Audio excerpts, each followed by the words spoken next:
Hear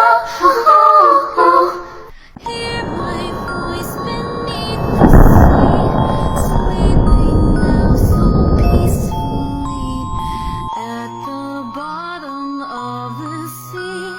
Sleep for all eternity. Sailors live so restlessly.